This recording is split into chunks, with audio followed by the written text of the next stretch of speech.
In light of this Conor Benn situation where promoter Eddie Hearn is attempting to use diversionary tactics and slick talking to try and distract people from the facts, the Deontay Wilder fanboys are bizarrely trying to use this as proof that Eddie Hearn protected Anthony Joshua from Deontay Wilder all along. The inference is that Eddie Hearn is always dishonest, whereas Shelley Finkel, PBC and Team Wilder are always truthful. This is obviously an absurd thing to suggest.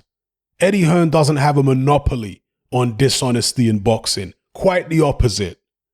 Dishonesty is virtually ubiquitous among promoters and managers. Nearly all of them use lies, half-truths, and spin to protect their fighters and their own reputations when they deem it necessary. The incredible irony here is that while the Deontay Wilder fanboys are jumping on Eddie Hearn for trying to distract people from the facts regarding this Conor Benn case, they themselves are doing the exact same thing.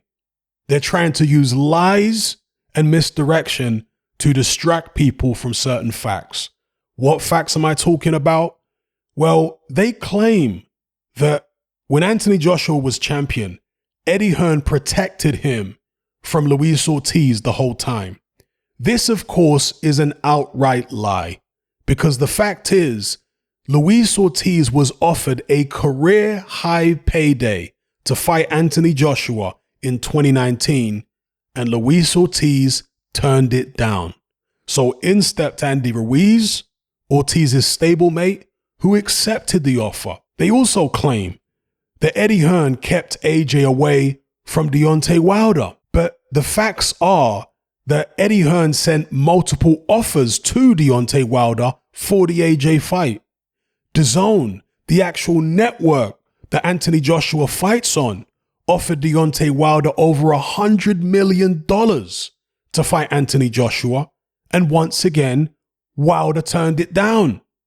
This wasn't Eddie Hearn putting out fake offers for clout. No, this was the top executives at DAZN themselves, sitting in a room with Deontay Wilder, Shelley Finkel, etc., offering him over $100 million to fight AJ, and Wilder turned it down. This is a fact. And let's not even get into the fact that Wilder was openly protected from Vladimir Klitschko and openly avoided his number one contender, Dillian Whyte, for several years. Because these are also facts. And whether or not Whyte could have beaten Wilder is irrelevant. Personally, I've always felt that Wilder would knock Whyte out. But clearly, Wilder's team thought that the risk-reward factor of that fight wasn't very appealing. So they kept him away from Dillian Whyte. This is the truth. And these are the facts about Deontay Wilder's interactions with Eddie Hearn and his fighters. No amount of lies or slick talking from the Wilder fanboys is going to distract me from these facts. You cannot rewrite history and pretend this stuff never happened. It's all well documented. Whenever facts are available, then that is what I focus on. When the availability of facts is absent or limited, I'm usually quite circumspect. Although there are occasions where there's enough circumstantial evidence to make me feel confident enough to put forward a strong opinion. A recent example of that being the latest round of failed negotiations between AJ and Fury.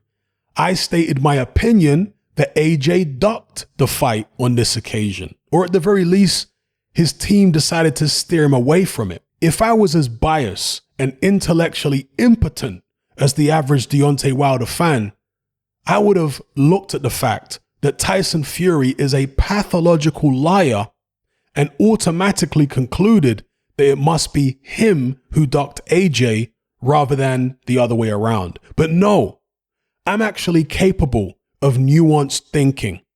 As much of a liar as Tyson Fury is, obviously not every single thing he says is going to be a lie. There will be occasions where he's actually telling the truth. Furthermore, I know that Eddie Hearn is a liar as well. So when it's Fury's word against Eddie Hearn's word, I have to use my discernment, because neither one of them are shy about telling fibs. But fanboys, of course, have no discernment. They're hopelessly incapable of detecting nuance in a situation or engaging in critical thinking. They never let inconvenient facts distract from their blind fanaticism. A couple of weeks back, there was some empty vessel who tried to mock me for doing a video about the allegation that Conor Benn had failed 2 VADA tests. He said the fact that the story came from the Daily Mail showed a lack of critical thinking on my behalf. The inference being that the Daily Mail is such an unreliable source for boxing news that the chances of the allegations actually being true were extremely slim, and therefore it was foolish of me to make a video about it. Bear in mind that not once in that video did I say that the allegations were true. I only ever referred to them as allegations. I also pointed out to this muppet that the Daily Mail reported similar allegations about Tyson Fury back in 2015 or 2016, which, of course, turned out to be true. And in the past 2 days, the allegations about Conor Benn failing 2 tests have also turned out to be true. So this assumption that most allegations the Daily Mail make about boxers are untrue can only be concocted by the mind of an imbecile. Those of us who live in the real world know that if a newspaper makes allegations, public allegations, against an individual with no evidence to back it up, especially if it's someone with money, then there's a very good chance that newspaper will get sued. And while newspapers do get sued, of course, they don't like making a habit of it for obvious reasons. So whenever they report on these types of allegations, in most cases, there tends to be some truth to it. Hence, it's well worth me making videos.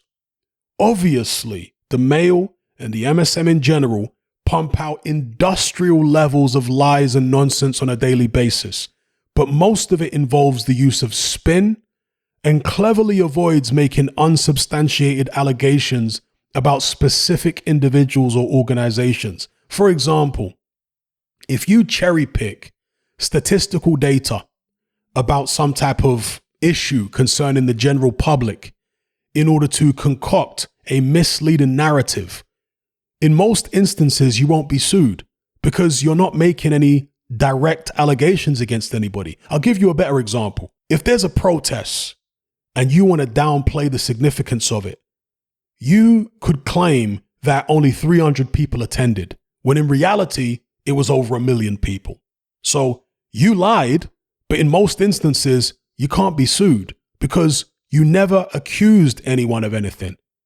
The media are very well versed in legalities. They know how to play the game.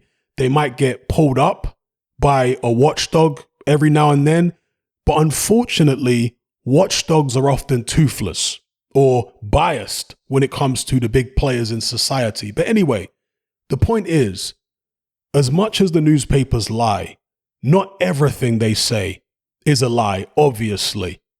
You have to use your discernment, assuming you have any. And most fanboys don't, of course. Or at the very least, their ability to discern is greatly inhibited by their pathological bias. There was another guy that left a comment on a recent video, a Wilder fanboy, who was upset by the fact that I said Luis Ortiz has a weak resume.